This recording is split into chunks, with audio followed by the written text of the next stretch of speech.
Forget the past, they say. That's easier said than done. When daily nightmares still replay of terrors seen and done.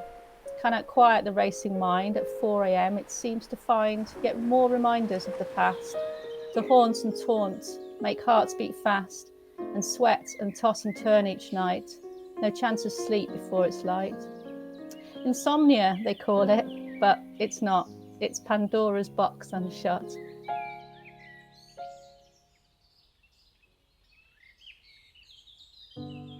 As I see it, the Time to Change movement is aimed at encouraging people to talk about their mental health illnesses, is to challenge the stigma and to challenge the fear that people have. People tend to be very insular. They think they're the only ones who are suffering, and so it's about opening up and letting them know that it's okay, and there's nothing to be ashamed of.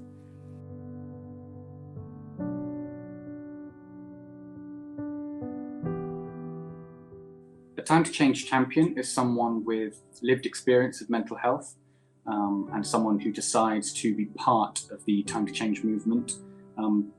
They actively commit to challenging mental health stigma and discrimination, and they can do this in a variety of ways. So they can either hold events, social contact events, or online events to talk about mental health and talk about some of the ways to break down the barriers to talking and discussing mental health. And otherwise, on a very basic level, it's about living every day and trying to talk to someone about mental health, and maybe just asking how they are.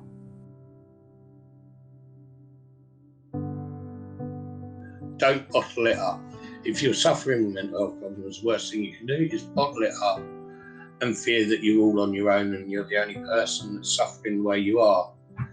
Reality is, just talk to somebody and all of a sudden things become a little bit lighter to deal with.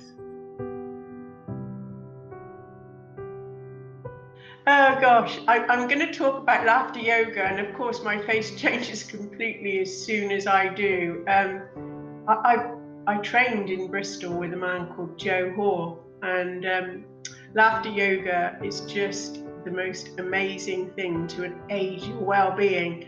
There are a few statistics that I always say to people when they're learning, to start with how it works, is that children laugh approximately 700 times a day, and sadly adults about 17.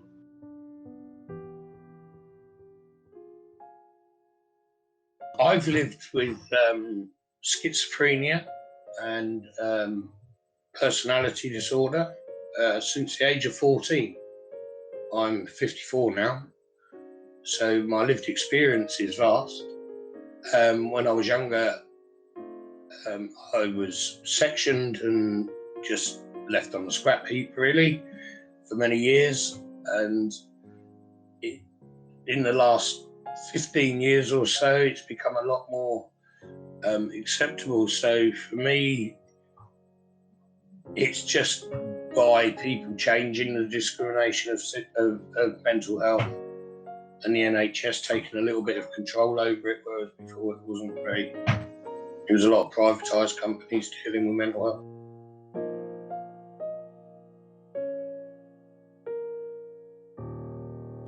It's vital. There's still so much stigma. People like to say, oh, it's much better than it was, but it isn't. It can happen in families, it can happen in workplaces. It can happen in so many ways. For example, I was told many times that I should keep quiet about it. I should, shush, we don't tell people about mental health. But why not? And, people get refused jobs, they get refused housing, they get intimidated by people, they get victimised. And that's something we've got to challenge. And the only way of doing that is to make it more accessible to people, more open, so that people understand more. For me, the one thing that has always helped me and my mental health, both before and after I took those steps to to some kind of recovery has been music. So playing music, listening to music. It's the one thing that I've ever been able to do where I no longer have any negative thoughts, and I'm no longer worried or concerned or anxious, and all I'm thinking about is the music. Accepting that I feel in that way was the first thing, because I used to hide it. I used to feel like I have got experience of mental health problems. I've written about it on Time to Change blog. I was diagnosed with PTSD about a decade ago, and the more you hide it, the worse it becomes. So actually accepting it, and I've used art. You can see I'm in my art studio now. Meditation, doing exercise, and talking to friends and family as well. I mean, it's all helped me. And when I've had bad days, the hardest part is actually just when you've got a bad day, just accepting you've had a bad day and knowing that you need time and space to get through it. But with the right support, you can. I had agoraphobia for almost 17 years, and I shut myself away and didn't speak to anybody. And my health got worse and worse and worse because I felt I was just drowning in this misery. And now I like to encourage people that it is okay to talk about it. There's no shame in saying I'm really not coping very well. People don't like asking for help. And it doesn't have to be a huge amount of help. Sometimes it's just accompanying somebody for a coffee or chatting on the phone. It's just that, so that they can unburden themselves and realise actually it's all right, you know? And that for me is the main message. It's okay. If you're living with a mental health illness, a diagnosis, I've actually experienced the belief, somebody believing you, somebody holding the hope so that one day you can pass the hope back. Because in the darkest days, there is no hope. You feel so hopeless and helpless. But as long as you've got somebody who is holding the hope, so that when you recover from an episode or from that experience, somebody can pass the hope back to you.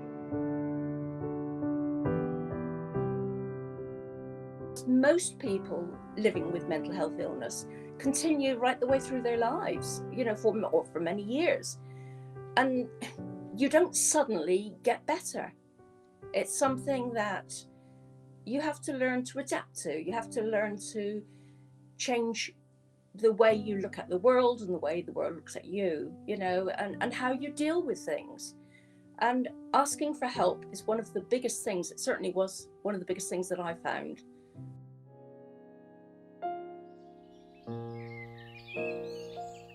And stalking sensitive, shaken brains to constantly relive the pain of times long gone no longer exist.